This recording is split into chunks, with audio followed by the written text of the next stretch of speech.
विवेचना में आज कहानी शेर शाह सूरी की, जिन्होंने बहुत कम समय में बदल दी थी हिंदुस्तान की सूरत।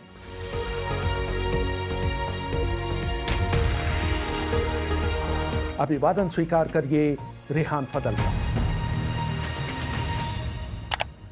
शेर शाह सूरी की गिनती उन बादशाहों में होती है जिनके साथ इतिहास ने कभी न्याय नहीं किया। शायद इसका कारण ये रहा हो कि उन्होंने सिर्फ 5 वर्षों तक भारत पर राज किया और उनकी मौत के 10 वर्षों के भीतर उनके वंश का शासन भी समाप्त हो गया। शेरशाह की जीवनी लिखने वाले कालिका रंजन कानूनगो लिखते हैं, शेरशाह का शासन भले ही सिर्फ 5 वर्षों का रहा हो, लेकिन शासन करने की बारीकी और क्षमता, मेहनत, न्यायप्रियता, निजी चरित्र के खरेपन, हिंदुओं और मुसलमानों को साथ लेकर चलने की भावना, अनुशासन प्रियता और रणनीति बनाने में वो अकबर से कम नहीं थे। शेर शाह सूरी का असली नाम फरीद था। उन्होंने मुगल सेना में काम किया था और बाबर के साथ 1528 में उनके चंदेरी के अभियान में भी गए थे। बाबर की सेना में रहते हुए ही इन्होंने हिंदुस्तान की गद्दी पर बैठने के ख्वाब देखने शुरू कर दिए थे। बाद में शेरशाह बिहार के एक छोटे सरगना जलाल खां के दरबार में उपनेता के तौर पर काम करने लगे। बाबर की मौत के बाद उसका बेटा हुमायूं बंगाल जीतना चाहता था, लेकिन बीच में शेरशाह सूरी का इलाका पड़ता था। हुमायूं ने उससे लड़ाई करने का मन बनाया। मशहूर इतिहासकार फरहत नसरीन अपनी किताब if history has told us anything में लिखती हैं, शेरशाह की महत्वाकांक्षा इसलिए बढ़ी क्योंकि बिहार और बंगाल पर उनका पूरा नियंत्रण था। अंततः वो मुगल बादशाह हुमायूं के लिए बहुत बड़ा खतरा बन गए। जहां तक युद्ध कौशल की बात है, शेरशाह हुमायूं से कहीं बेहतर थे। वर्ष 1537 में दोनों की सेनाएं उत्तर प्रदेश में चौसा में एक दूसरे के सामने थी, लेकिन लड़ाई से पहले हुमायूं ने अपना एक दूत शेरशाह के पास भेजा। अब्दुल कादिर बदायूनी अपनी किताब तखब्बुत तारीख में लिखते हैं, जब हुमायूं का दूत मोहम्मद अजीज अफगान खेमे में पहुंचा तो उसने देखा कि शेरशाह कड़ी धूप में अपनी आस्तीनें ऊंची किए हुए कुल्हाड़ी से एक पेड़ के तने को काट रहे हैं। जमीन पर बैठकर ही उन्होंने हुमायूं का संदेश सुना। अजीज ने ही दोनों के बीच समझौता करवाया, जिसके तहत ये तय हुआ कि मुगलिया झंडे के तहत बंगाल और बिहार शेरशाह सूरी को दे दिए जाएंगे। इसके कुछ समय बाद 17 मई 1540 को कन्नौज में हुमायूं और शेरशाह सूरी की सेनाओं के बीच फिर मुकाबला हुआ। हुमायूं की सेना शेरशाह की तुलना में काफ़ी बड़ी थी। जहां शेरशाह की सेना में कुल 15,000 सैनिक थे, हुमायूं की सेना में 40,000 से कम सैनिक नहीं थे। लेकिन हुमायूं के सैनिकों ने लड़ाई शुरू होने से पहले ही उनका साथ छोड़ दिया और बिना एक भी सैनिक गंवाए शेरशाह की जीत हो गई। जब हुमायूं वहां से भागने लगा तो शेरशाह ने उसका पीछा करने के लिए अपने राजपूत सिपहसालार ब्रह्मादित्य गौड़ को एक बड़े दस्ते के साथ लगाया। अब्बास सरवानी लिखते हैं, गौड़ को निर्देश थे कि वो हुमायूं से लड़ने के बजाय सिर्फ उसका पीछा करे। हुमायूं अपने बचे खुचे सैनिकों के साथ किसी तरह आगरा पहुंचा। आगरा पहुंचकर उसने अपनी बेगम दिलदार को लिया और अपने खजाने से कुछ धन लेकर मेवात के रास्ते लाहौर की तरफ रवाना हो गया। कुछ दिनों बाद शेरशाह भी आगरा पहुंच गए। फिर उन्होंने ब्रह्मादित्य और ख्वास खां दोनों को हुमायूं के पीछे लगा दिया। हुमायूं का पीछा करने का उद्देश्य उसे पकड़ना नहीं, बल्कि उसे हिंदुस्तान से खदेड़ देना था। हुमायूं किसी तरह लाहौर पहुंचने में सफल रहा। वहां वो करीब 3 महीने रहा, क्योंकि उसके पीछे भेजे गए शेरशाह के सैनिक बारिश के कारण आगे नहीं बढ़ पाए। शेरशाह को पूरे हिंदुस्तान में सड़कें और सराय बनवाने के लिए जाना जाता है। उन्होंने सड़कों के दोनों तरफ पेड़ लगवाए ताकि सड़क पर चलने वालों को पेड़ की छाया मिल सके। उन्होंने 4 बड़ी सड़कें बनवाई, जिसमें सबसे बड़ी थी ढाका के पास सोनार गांव से सिंधु नदी तक की 1500 किलोमीटर लंबी सड़क, जिसे आज जीटी रोड कहा जाता है।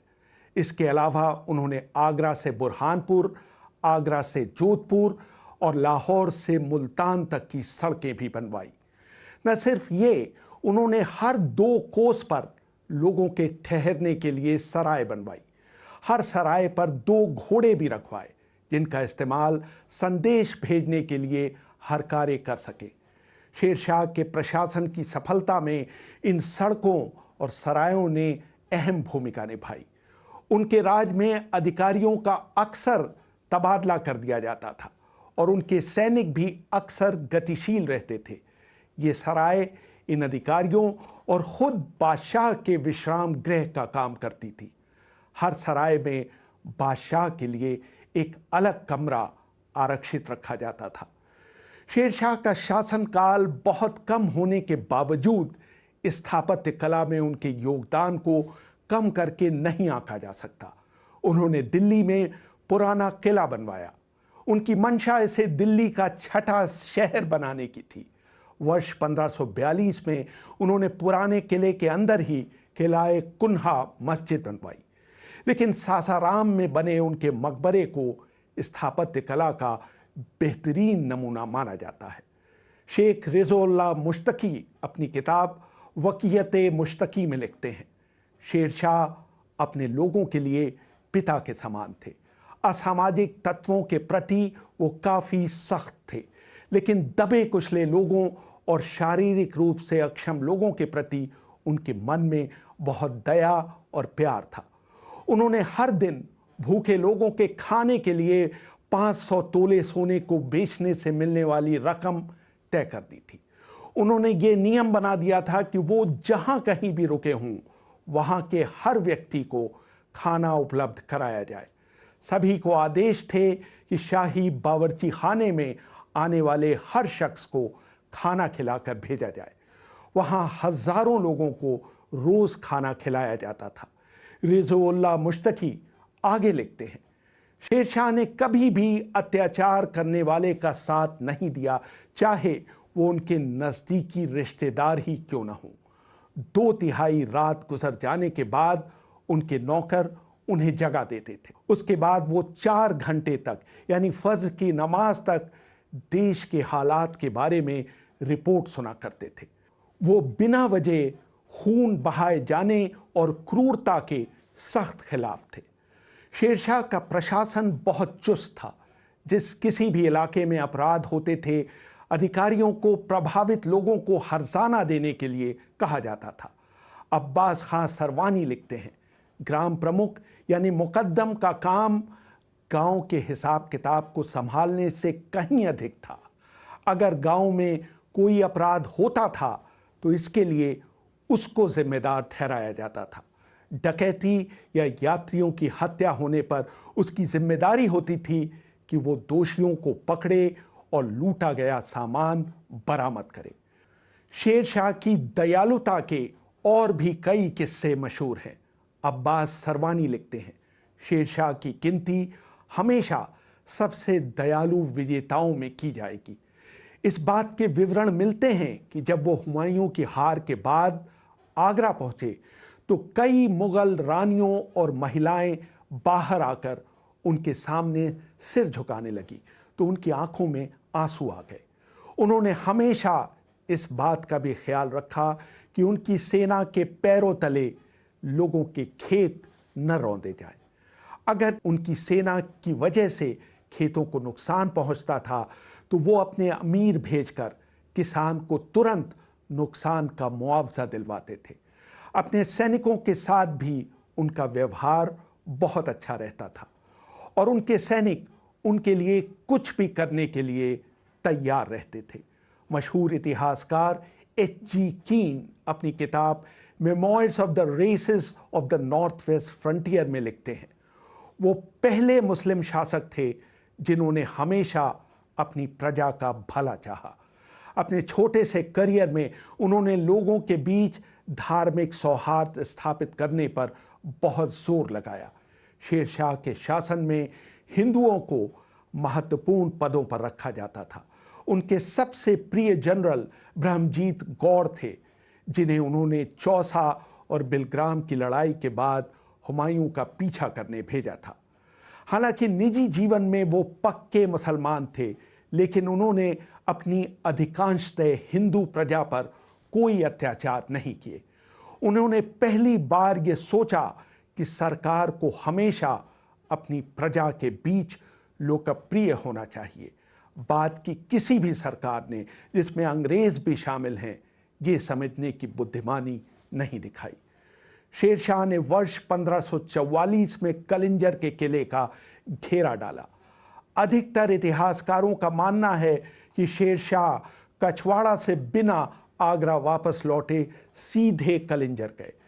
सलातिने अफगाना के लेखक अहमद यादगार लिखते हैं, शेर शाह के कलिंजर जाने का कारण वीर सिंह बुंदेला था, जिसे शेर शाह ने अपने दरबार में तलब किया था, लेकिन उसने भागकर कलिंजर के राजा के यहाँ शरण ली थी और उसने शेर शाह को सौंपने से इनकार कर दिया था। कलिंजर का किला समुद्र की सतह से 1230 फीट की ऊंचाई पर बना हुआ था। शेर शाह ने किले को घेर कर सुरंगें और ऊंची मीनारें बनवाना शुरू कर दी। जब सारी तैयारी पूरी हो गई तो तय हुआ कि 22 मई 1545 को किले पर हमला बोला जाएगा। हमले में भाग लेने के लिए शेर शाह खुद आगे आ गए। अब्दुल कादिर बदायूनी लिखते हैं, जब दरिया खां बम लाए तो शेर शाह उस ऊंचे प्लेटफॉर्म से नीचे उतर आए जहां से वो तीर चला रहे थे और उस स्थान पर खड़े हो गए जहां बम रखे हुए थे। उन्होंने बम के पलीते में आग लगाकर उन्हें किले के अंदर फेंकने का आदेश दिया। जब सैनिक इन बमों को किले के अंदर फेंक रहे थे, एक बम किले की दीवार से टकराकर वापस लौटा और उस स्थान पर फटा जहां बाकी बम और पटाखे रखे हुए थे। बहुत जबरदस्त धमाका हुआ और चारों तरफ आग लग गई। वहां मौजूद शेख खलील, शेख निजाम और दूसरे सैनिक तो आंशिक रूप से जले, लेकिन शेर शाह करीब करीब आधे जल गए। उसी हालत में उन्हें शिविर के बीचों बीच ले जाया गया। वहां उनके दरबार के सभी विशिष्ट लोग मौजूद थे। शेर शाह ने उसी जली हुई हालत में अपने एक जनरल ईसा खां को तलब किया और आदेश दिया कि उनके जिंदा रहते किले पर कब्जा कर लिया जाए। ईसा खां ने यह सुनते ही किले पर चारों ओर से हमला बोल दिया। अब्बास सरवानी लिखते हैं, शेर शाह के सैनिक चींटियों और टिड्डियों की तरह किले पर टूट पड़े। जब भी शेर शाह को थोड़ा बहुत होश आता, वो चिल्लाकर अपने सैनिकों को किले पर कब्जा करने के लिए प्रोत्साहित करते। अगर कोई उन्हें देखने आता तो वो कहते, यहां अपना वक्त बर्बाद करने के बजाय लड़ने जाओ। उस समय मई का महीना था और वहां बहुत गर्म हवा चल रही थी। शेर शाह के सैनिकों ने उनके शरीर पर चंदन का लेप और गुलाब जल का छिड़काव किया, लेकिन हर घंटे गर्मी बढ़ती ही गई और शेर शाह को कोई आराम नहीं मिला। दोपहर की नमाज के समय शेर शाह की सेना किले में घुसने में कामयाब हो गई। अब्बास आगे लिखते हैं, जैसे ही शेर शाह को जीत की खबर सुनाई गई, उस तकलीफ में भी उनके चेहरे पर खुशी और संतोष के भाव उभर आए। लेकिन कुछ ही क्षणों में उन्होंने अपने आखिरी शब्द कहे, या खुदा, मैं तेरा शुक्रगुजार हूं कि तुमने मेरी इस इच्छा को पूरा किया। ये कहते ही उनकी आंखें हमेशा के लिए मुंद गई। शेर शाह की मौत के 5वें दिन उनके दूसरे नंबर के बेटे जलाल खां कलिंजर पहुंचे, जहां उन्हें हिंदुस्तान के बादशाह की गद्दी पर बैठाया गया। शेर शाह को कलिंजर के पास एक जगह लालगढ़ में दफना दिया गया। बाद में उनके पार्थिव शरीर को वहां से निकालकर सासाराम में शेर शाह के मकबरे में ले जाया गया। रेहान फजल, BBC, दिल्ली।